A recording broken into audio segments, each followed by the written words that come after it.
একটা দেশের রাষ্ট্র যদি এবং রাজনৈতিক ব্যবস্থা যদি তার জনগোষ্ঠীকে ঐক্যবদ্ধ রাখতে না পারে, যেটা তার প্রধান কাজ, জনগণের মধ্যে নানান পার্থক্য দ্বন্দ্ব আছে, তার মীমাংসা ঘটানো এবং তাকে ঐক্যবদ্ধ রাখা, এটা হচ্ছে রাষ্ট্রের প্রধান পারপাস। এই ঐক্যবদ্ধ রাখার কাজটি যদি রাষ্ট্র করতে না পারে, রাষ্ট্র যদি জনগণকে তার ব্যবস্থার বাইরে ছুড়ে ফেলে দেয়, যেমনটা শেখ হাসিনা তার ফ্যাসিস্ট ব্যবস্থার মধ্যে দিয়ে বেশিরভাগ মানুষকে বাইরে ছুড়ে ফেলে দিয়েছিল, তাদের নাগরিক অস্তিত্বটুকুই আর রাখেনি, ভোট দেওয়ার অধিকার রাখেনি, শুধু তাই নয়, একেবারে গুম খুন মানে জীবনের অধিকারটাও কেড়ে নিয়েছিল। সেই জায়গা থেকে এই রাষ্ট্র তার নিজের যে কাজ, জনগণকে ঐক্যবদ্ধ রাখা, সেটা করার ক্ষমতা হারিয়ে ফেলেছিল, ফলে তার ভায়াবিলিটি হারিয়ে ফেলেছে। বান্ডেল থাকলে প্রতি সেনমানিতে টাকা বাঁচবে। বিকাশ সেনমানি বান্ডেল কিনে জিতুন প্রতি লেনদেনে। এবং সেই কারণে যে কোনো সময় এটা একটা এমন জায়গায়, এমন আশঙ্কার মধ্যে ছিল যে আমরা আমাদের স্বাধীনতা সার্বভৌমত্বই যে কোনো সময় হারিয়ে ফেলতে পারি। নানা ধরনের অভ্যন্তরীণ গোলযোগ, সেটাকে ব্যবহার করে বহিঃশক্তির নানা ধরনের তৎপরতা, যেটা আমরা কম বেশি পৃথিবীর বিভিন্ন দেশে আমাদের সমসাময়িক কালে দেখছি, ইতিহাসে তো আছেই। কাজে সেই দিক থেকে ভুল রাজনৈতিক প্রেক্ষাপট আমাদের আছে, সেটা কোনো কারণে ছিল না এমন নয়, কিন্তু সেটা আমরা কিভাবে মোকাবেলা করব তার জন্য আমাদের প্রস্তুতি কি, ডিটারমিনিং ব্যাপার। সেই ডিটারমিনিং জায়গায় রাষ্ট্রটা জনগণকে ঐক্যবদ্ধ রাখতে পারে কিনা, কিংবা রাজনৈতিক ব্যবস্থার প্রতিটি নাগরিক কিংবা নাগরিকদের অংশ এই রাজনৈতিক ব্যবস্থায় নিজেকে অংশীদার ভাবতে পারে কিনা, এটা হচ্ছে গুরুত্বপূর্ণ প্রশ্ন। আমাদের দেশে সেই রকম একটা রাজনৈতিক ব্যবস্থা এবং রাষ্ট্র ব্যবস্থা আমরা গড়ে তুলতে চাই, কিংবা সেটাই যদি আমরা আকাঙ্ক্ষা হিসেবে আসলে দাবি করি, যেটা আমাদের দেশের প্রতিটি মানুষ ভাববে যে এই ব্যবস্থার আমি অংশীদার, এবং সেটা যেমন রাজনৈতিক ভাবে তেমনি অর্থনৈতিক ভাবেও সাংস্কৃতিক ভাবেও। আজকে অভ্যুত্থানের মধ্যে দিয়ে শেখ হাসিনার এই বিভাজন, বেশিরভাগকে ছুঁড়ে ফেলে দেওয়া, সেইটার বিরুদ্ধে মানুষ একটা তাকে উৎখাত করে রায় দিয়েছে যে না, আমরা ঐক্য চাই, আমরা ইনক্লুসিভনেস চাই। কিন্তু নানা ধরনের প্রবণতা শুরু হয়েছে, যেখানে রাজনৈতিক ভাবেও অর্থনৈতিক ভাবে তো বটেই সমাজ বিপুল ভাবে শ্রেণী বিভক্ত, এবং সম্পদের বন্টনের ন্যূনতম কোনো ন্যায্যতা নেই। অল্প সংখ্যক লোকের হাতে লাখো কোটি, দেশের মানুষ 3 বেলা ঠিক মতো খেতে পারবে কিনা সেই চিন্তায় রাতে ঘুম হয় না। সেই রকম একটা বাস্তবতা আছে।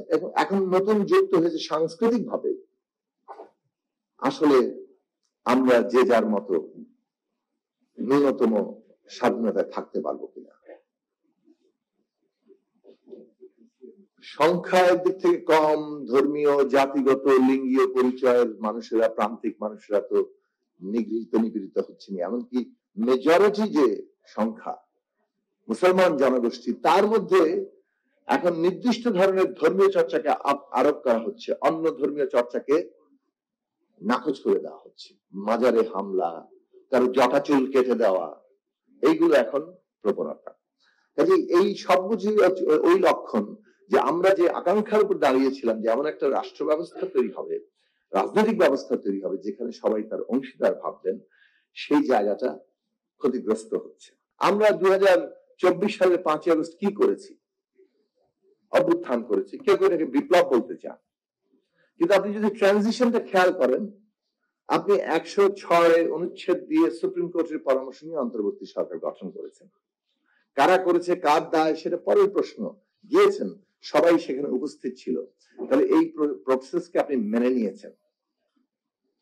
এখন তো আপনি বিপ্লবের মতো ডিক্রি জারি করলে হবে না। আপনি 106 নিজেই এমন একটা অনুচ্ছেদ যেখানে এমন পরিস্থিতির উদ্ভব হবে যা সংবিধানের লিখিত অবস্থা দিয়ে আর ব্যাখ্যা করা যায় না। ওই বিশেষ পরিস্থিতি, বিশেষ বাস্তবতা, যাকে বলে ডক্ট্রিন অফ নেসেসিটি, সেইটা করার জন্য সেটা 106 অনুচ্ছেদ করা হচ্ছে। তার মানে 106 হচ্ছে সংবিধানের লিখিত অবস্থার বাইরের পরিস্থিতি, কিন্তু আবার সেটাকেও ব্যাখ্যা করা যায় সংবিধানের ভেতর থেকেই। ফলে 106 মধ্যে দিয়ে যে পরিস্থিতি আমরা একটা সমাধান এনেছি, সেই পরিস্থিতিটা একদিকে যেমন সংবিধানের ধারাবাহিকতা, আবার অন্যদিক থেকে একটা বিশেষ পরিস্থিতি, সেটার অনুমোদন। এই দুই নিয়ে কিন্তু আমরা চলছি। এখন এই ধারাবাহিকতার মধ্যে আপনি যখন পদ্ধতিগতভাবে কেউ হঠাৎ করে এসে কিংবা কোনো কোনো পর্যায়ে এসে বলবেন যে না রেভলিউশনারি ডিক্রি জারি করতে হবে, তাহলে সেটা আসলে কোন পদ্ধতি কিনা এটা আমাদের বিচার করা দরকার। ভাই বয়সটা কত ভাই? এই বয়সে কি আপনি জানাবি করেন নাই? ফার্স্ট টাইম করতে গিয়ে কট খেয়ে গেলাম গা ভাই। জাউরামি করার সময় মনে থাকে না তোমার যে জাউরামি করতে যেতেছি নাকি কট খেতে যেতেছি? হাই হাই ভাই, আপনি কি একটা কথা বলছেন ভাই, আমার জীবনের একটা বিশাল লার্নিং ভাই, এটা উপদেশ হিসেবে নিলাম ভাই, তাই চাইরা দেন আমরা জায়গা দিলে। শোনো ভাইয়া, তোমার একটা কথা কই, সব কার্ডই তোমার এনজয়ের জায়গা লয়ে যাবো না, কিছু কিছু কার্ড এমন মাইন্ডটা চিপা লয়ে যাবো। আরে আরে টের পাইতে দিব ভাই, কি হইলো আমার লোকে? এই কি পাইলাম আমাকে দুইটাতে? দুইটা মোবাইল, আর মোবাইলে কত টাকা? ৬,০০০। এদিকে পুষবো রামগো? না ভাই পুষবো না, এই ফোন বেচলে ১০, এটা বেচলে ১০, ২০, আর ফোনের ভিতরে আপনার ৬,০০০ পাইছি, মোট ২৬,০০০ ভাই। ২৬,০০০ হইব না ভাই। কি করা যায় কদি? ভাই গাড়াই দেইরা গা হারাইলে বাপ মা আসবো, বাপ মা আসলে ধরুন মনে করুন আর ১০-১৫,০০০ হইলে আর কি পুষবো আপনার। তুই একটা ভালো আইডিয়া দিছিস রে, কি রে কি কর? ভাই ভালো আইডিয়া না ভাই, বাইতে বন্ধন যাবো না কোনো ভাবে ভাই, বাইতে বনি দাও যেত না ভাই, ফোন দিলে মাইরেই লাইবো, এনো মাইরে লাইবে, বলতা দিনে কি করব? শোন, তোরা বসছিস কি বিপদে, এমন বিপদে তোর বাপ মা ছাড়া আর কেউ এই দুনিয়াতে তোকে সাহায্য করবো না, বুঝিস? তাই না ভাই, আপনি আছেন বুঝার ভাই, ভাই আপনি বাইতে ফোন দিলে আপনারা আমার মাইরে লেবেন, এই কষ্ট আপনার করা লাগতো না, আমার বাপ মাই আমার মাইরে লেবো ভাই।